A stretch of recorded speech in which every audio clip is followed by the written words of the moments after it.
한 마을에 오랫동안 농사를 지은 농부가 있었습니다. 그런데 어느 해 기록적인 가뭄이 찾아왔어요.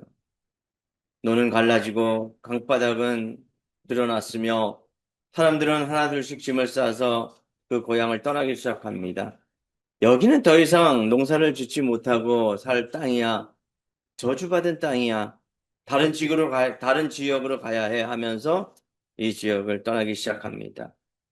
며칠 사이에 마을은 텅 비었습니다. 그런데 한 농부만 그 땅에 남아 있었습니다. 이웃이 마지막으로 물었습니다. 왜 아직도 여기 있습니까? 다 떠나시는데. 농부는 잠시 하늘을 보더니 말합니다. 나는 이 땅을 떠나지 말라는 마음의 확신이 들었습니다. 하나님께서 이 땅에 머무르라고 말씀하셨습니다. 사람들은 고개를 저으며 찌찌찌 하면서 참 고집이 대단하군요.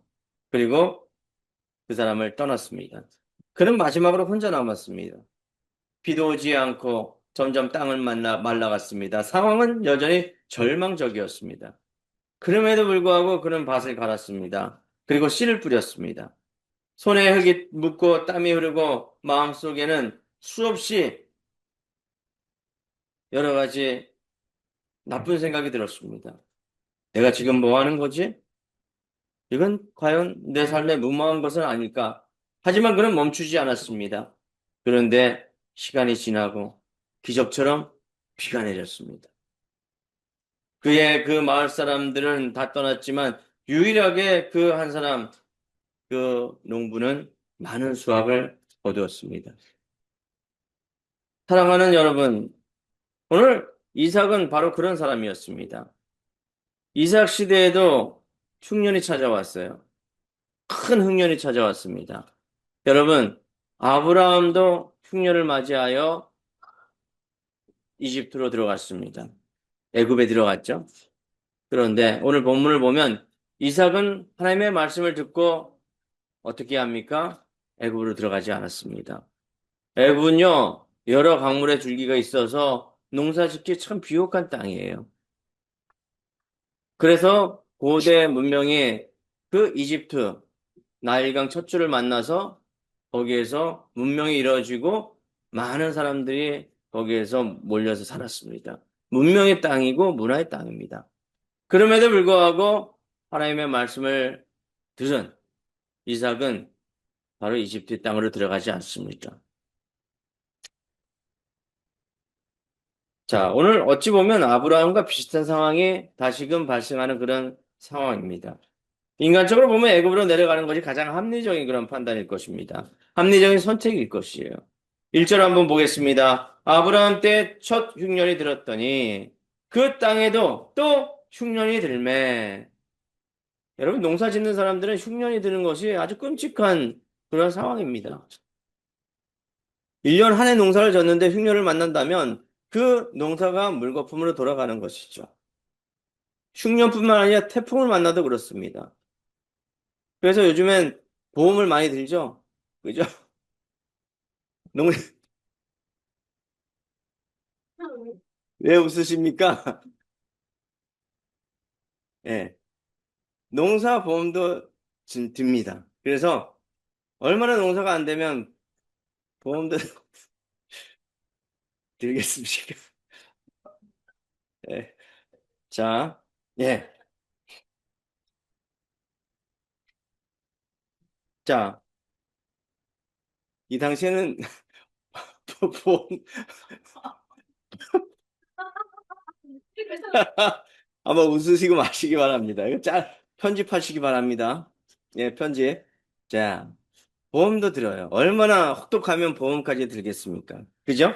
사랑하는 여러분, 바로 이삭이 이러한 상황을 만납니다. 자, 인간적으로 보면 애굽으로 내려갈 법도 하죠. 그죠? 다른 인간적인 방법을 만들었으면 하는 그런 마음이 있었을 것입니다. 자, 이삭에게는 첫 번째 흉년입니다. 이때 이삭이 그랄로 가서 블레셋과 또 아비멜렉 왕을 만납니다. 이삭은 흉년을 만났을 때 우리의 삶 가운데 여러분도 흉년을 만날 때가 있죠. 어떻게 극복하실 것입니까? 이삭이 흉년을 만났을 때 참 지혜롭게 극복하는 내용을 우리가 함께 말씀을 통해서 살펴보면서 우리 가운데서도 인생의 흉년을 만났을 때 어떻게 극복해야 될지 고민하고 또 함께 은혜를 나누었으면 좋겠습니다. 첫 번째입니다. 흉년을 만났을 때 말씀을 따라 살아갑시다. 네. 이 흉년을 만났을 때 이삭은 말씀을 따라갔다는 사실이에요. 나는 환경을 따라 움직이고 있습니까? 아니면 말씀을 따라 움직이고 있습니까? 흉년이 와도 그 기준은 하나님의 말씀이어야 한다는 것입니다. 하나님은 이삭에게 말씀하십니다. 2절입니다. 여호와께서 이삭에게 나타나 이르시되 어떻게 말합니까? 애굽으로 내려가지 말고 내가 내게 지시한 땅에 거주하라. 애굽으로 내려가라고 말씀하셨어요? 아니면 내게 지시하는 그 지시한 땅으로 가라고 말씀하셨습니까? 지시하는 땅으로 가라고 말씀하셨습니다. 여러분, 아브라함을 한번 보세요. 아브라함과 조카 롯을 보면 조카 롯은 소돔과 고모라 땅, 본인이 원하는 땅으로 갔습니다. 문명의 땅으로 갔죠. 어찌 보면 애국과 같은 그런 땅으로 갔어요. 근데 참 문명이 발달한 그곳에는 우상도 발달했다는 것이죠. 그렇죠? 네. 지금도 마찬가지입니다. 문명이 발달한 것은 하나님보다도 우상을 더 섬기는 곳이 많습니다. 어찌 보면 타락의 도시죠. 근데 하나님께서 말씀하십니다. 그 말씀의 땅은 내가 보여줄 땅입니다. 하나님께서 역사하시고 하나님께서 인도할 그러한 땅이라는 것이죠. 여러분들이 어려움을 만나고 인생에 아주 깊은 수렁을 만났을 때 여러분들은 어디를 선택하겠습니까? 내가 보기에 좋은 땅을 선택하겠습니까? 아니면 여호와께서 말씀하신 그 말씀의 땅을, 은혜의 땅을 날마다 인도하시는 그러한 선물을 받으실 것입니다. 그것은 말씀에 따라가는 분별의 삶이라는 것입니다. 여러분들은 항상 말씀 앞에서 분별하며 살아가시기 바랍니다. 그래서 이삭은 내가 내게 지시하는 그 땅, 거기로 갑니다. 거기에서 거주합니다.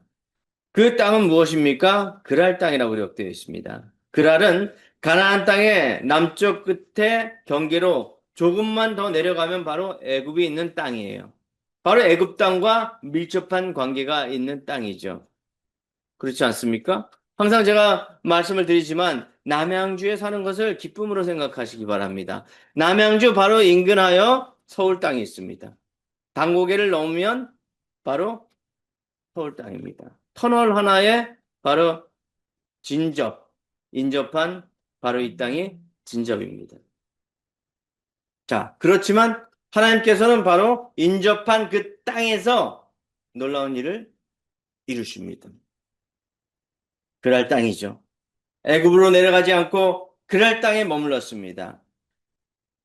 아브라함과 이삭의 후손에게 주신 바로 약속의 땅, 가나안 땅을 떠나지 말라고 말씀하신 것이죠. 아브라함의 때에도 흉년이 들었을 때 우리 창세기 12장을 보면 아브라함은 애굽으로 갑니다. 그러나 오늘 하나님께서 말씀하십니다. 이삭에게 또 다시 나타나셔서 애굽으로 들어가지 말아라. 흉년이 들어도 하나님께서 축복의 말씀으로 이삭을 구하게 만드시고 이삭의 삶을 더욱더 풍성하게 하실 것이다 라고 말씀하십니다. 그래서 이삭과 함께하여서 이삭이 가는 곳마다 우물이 터져 나와요. 우물은 생명과도 연결되어 있습니다. 가축을 키우고 또 식소를 살아갈 수 있도록 하는 그 근원이 바로 우물이에요. 그리고 그 우물이 터져 나오자마자 그 우물을 빼앗는 민족이 있었어요. 그죠? 근데 우물을 빼앗기고 또 빼앗겨도 하나님은 또 우물을 주셨어요. 이것이 하나님의 인도하심이 아닙니까? 그죠? 말씀을 따라갔을 때 하나님께서 그의 인생을 지키시고 풍성하게 하시고 또 은혜의 도구로 사용하여 주셨음을 볼 수가 있죠. 그래서 우리는 내가 지시하는 땅, 하나님께서 제시하는 땅, 하나님께서 보여주시는 땅으로 가야 한다는 것을 기억하시기 바랍니다. 그것은 말씀을 기초로 한 땅입니다. 그것은 말씀 안에 들어있다는 것이죠. 자, 두 번째입니다. 흉년을 만났을 때 이 이삭은 하나님의 약속을 더욱 신뢰했습니다. 따라해 보시기 바랍니다. 하나님의 약속을 더욱 신뢰합시다. 신뢰합시다. 어려움을 만나면 넘어지는 사람이 있어요. 어려움을 만나면 교회를 떠나는 사람이 있습니다. 아닙니다. 어려울 때일수록 교회를 단단히 붙드셔야 합니다. 하나님의 약속을 단단히 붙드셔야 한다는 것이죠. 바로 이삭은 하나님의 약속을 단단히 붙잡았습니다. 3절에 보시기 바랍니다. 이 땅에 거류하면 내가 너와 함께 있어 내게 복을 주고. 누가 복을 줍니까? 여호와 하나님께서.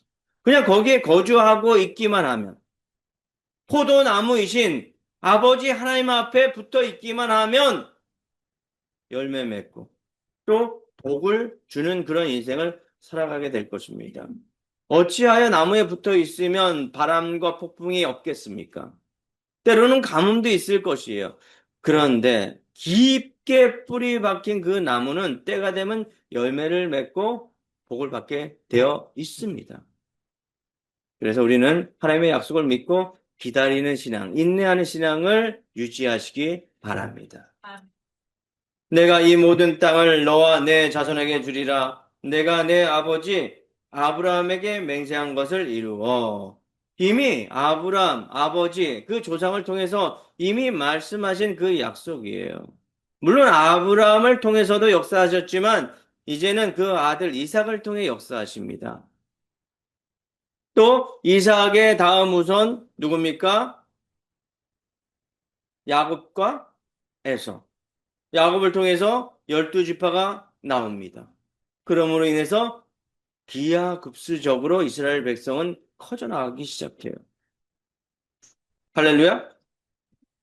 4절입니다. 내 자손을 하늘의 별과 같이 번성하게 하며 이 모든 땅을 내 자손에게 주리니 내 자손으로 말미암아 천하 만민이 복을 받으리라. 그래서 이스라엘 백성은 가나안 땅에 정착하게 되어집니다. 그 가나안 땅은 젖과 꿀이 흐르는 땅입니다. 농사를 지으면 포도나무 열매에 포도가 가득하고 과실이 가득한 그러한 땅입니다.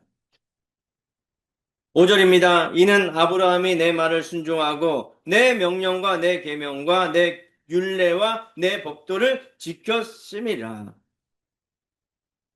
여호와 하나님께서는 이삭과 함께 하셨습니다. 너에게 복을 주겠다. 내 자손을 번성하게 하겠다. 이 약속은 이삭이 잘해서 주어진 것이 아니에요. 하나님의 신실한 약속 때문에 이루어진 것입니다. 하나님의 약속은 상황에 따라 바뀌지 않습니다. 흉년이 와도 환경이 어려워도 하나님의 계획은 그 약속은 계속 지켜지고 이루어진다는 것을 기억하시기 바랍니다. 그래서 여러분들은 하나님의 약속을 붙드셔야 돼요. 세상을 붙드는 것이 아니라 썩어지고 없어질 그리고 배신하는 그런 세상이 아니라 영원히 변치 않는 하나님의 약속을 믿으며 승리하시는 저와 여러분 되기를 축복합니다.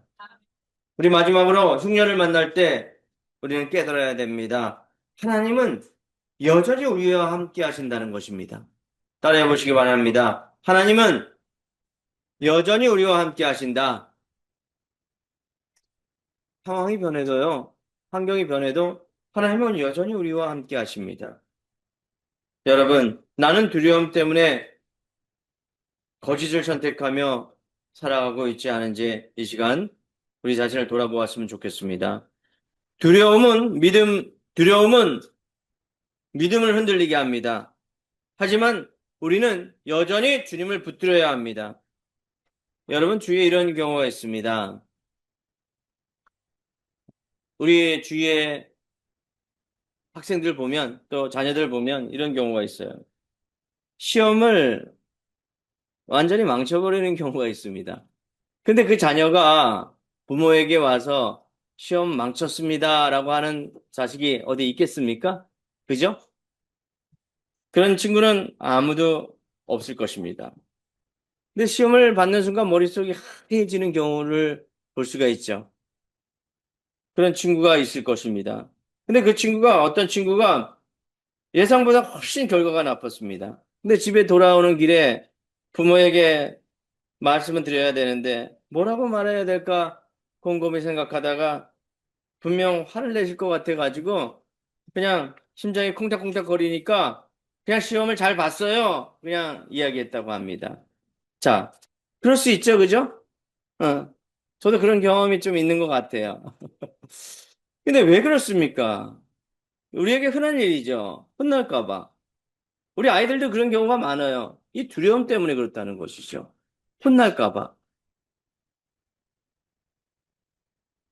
그런데 때가 되면 부모님에게 아무 말 없이 통지표가 날아옵니다. 어김없이 날아오죠. 그럼 그 성적표를 보면 우리는 그 아이가 얼마나 공부를 했는지 우리는 알 수가 있어요.